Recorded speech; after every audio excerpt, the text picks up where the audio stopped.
Jordi Amat akhirnya buka suara jelang putaran ketiga. Pelatih top dunia akui timnas Indonesia akan lebih solid dengan pemain keturunan.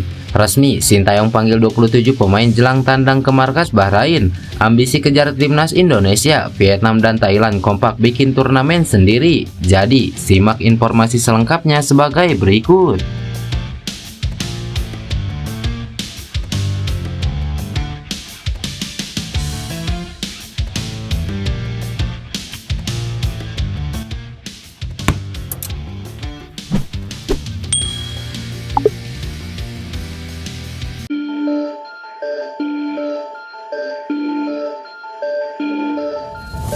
Pelatih tim nasional Indonesia Sintayong akan memanggil sebanyak 27 pemain ke timnas Indonesia untuk lanjutan round ketiga kualifikasi Piala Dunia 2026.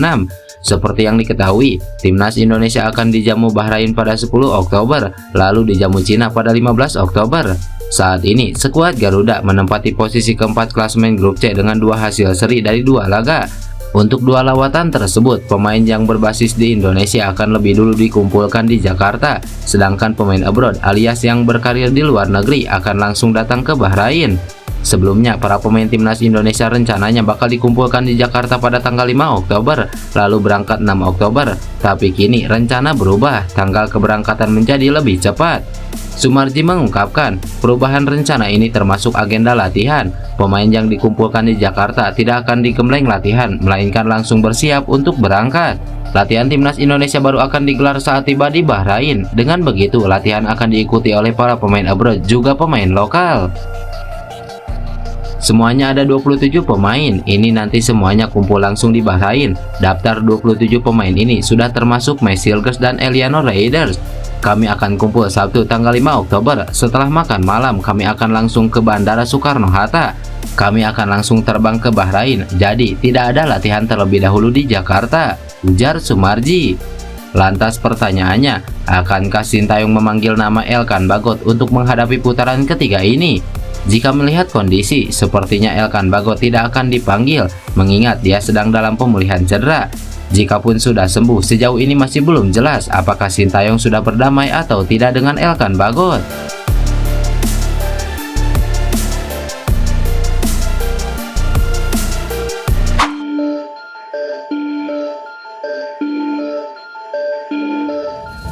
Seperti yang diketahui, sorotan akan tertuju pada timnas Indonesia selama FIFA Matchday Oktober 2024. Ya, hal itu lantaran timnas Indonesia jadi satu-satunya wakil Asia Tenggara yang berlaga di putaran ketiga kualifikasi Piala Dunia.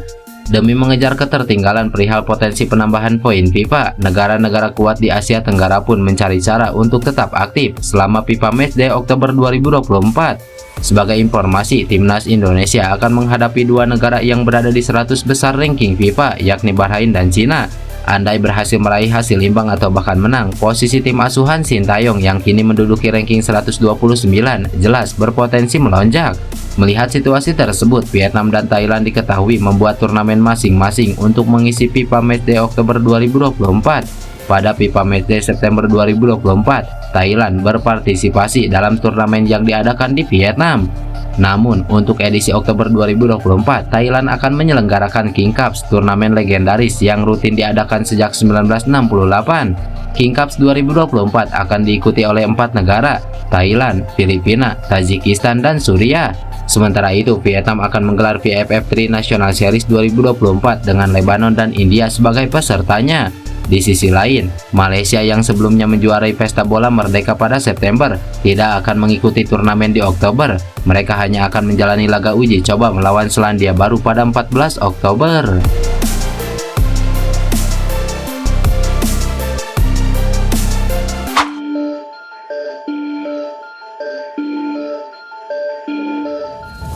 Mantan pelatih timnas Jerman Jurgen Klinsmann mengatakan timnas Indonesia bakal lebih solid dengan kedatangan para pemain keturunan.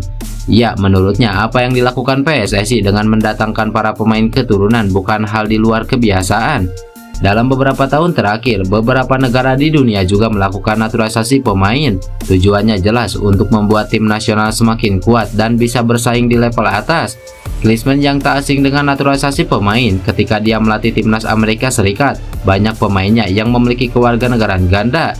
Indonesia sendiri memiliki keuntungan yang sama dengan Amerika Serikat karena ada beberapa pemain keturunan yang masih merumput di Eropa.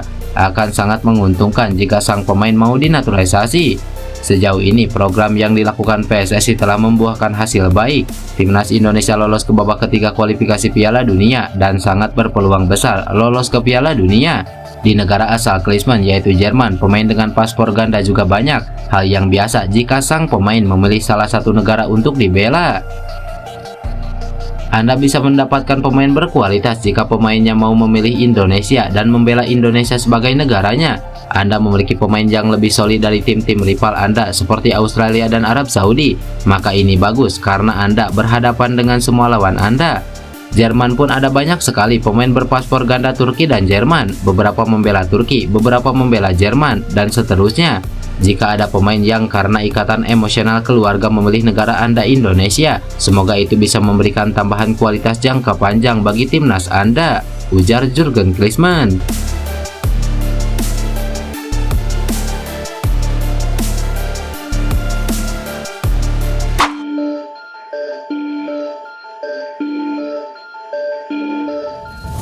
Tim nasional Indonesia mendapatkan kabar baik jelang melawan Bahrain di match ketiga grup C kualifikasi Piala Dunia 2026 zona Asia. Pasalnya, bek Garuda Jordi Amat disebut-sebut sudah pulih dari cedera dan bahkan ia sudah kembali bermain untuk Johor Darul Ta'zim. Jordi Amat akhirnya buka suara soal cedera yang menderanya. Pemain berusia 32 tahun itu mengungkapkan selama ini dia menderita sakit pergelangan kaki yang serius sehingga harus absen dalam waktu yang cukup lama. Namun demikian, Jordi Amat mengatakan kondisinya sekarang sudah mulai pulih. Pemain timnas Indonesia itu merasa engkelnya sudah membaik untuk merumput di lapangan hijau. Ya, keadaannya menjadi lebih baik di setiap harinya. Sebelumnya, saya mengalami cedera pergelangan kaki yang serius, tapi sekarang saya merasa cukup baik, kata Jordi Amat. Sementara itu, pulihnya kondisi Jordi Amat bisa menjadi kabar baik untuk timnas Indonesia. Mantan pemain Swansea City itu bisa saja dipanggil skuad Garuda untuk pertandingan lanjutan putaran ketiga kualifikasi Piala Dunia. Timnas Indonesia diketahui akan melakoni 2 pertandingan tandang. Laga pertama adalah melawan Bahrain pada 10 Oktober, kemudian dilanjut berhadapan dengan Cina pada 15 Oktober 2024 mendatang.